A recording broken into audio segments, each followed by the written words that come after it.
ये देखिए,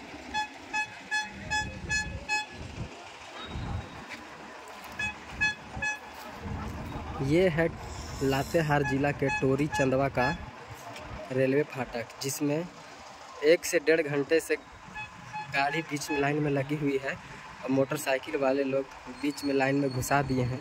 यहाँ कभी भी घटना घट सकती है। और यहाँ के सांसद, चतरा लोकसभा के सांसद कालीचरण सिंह जी वादा किए थे कि लोकसभा चुनाव जीतने के बाद सबसे पहला काम यहाँ ओवर ब्रिज बनवाएंगे, लेकिन आज तक इसका कोई सुध नहीं लेने आए हैं। यहाँ भाजपा के विधायक और भाजपा के सांसद हैं, लेकिन फिर भी यहाँ के आदमी इस रेलवे फाटक से बहुत परेशान है। देखिए, यह है चंदवा टोरी का रेलवे फाटक। यह झारखंड के लातेहार जिला के चंदवा प्रखंड में आता है।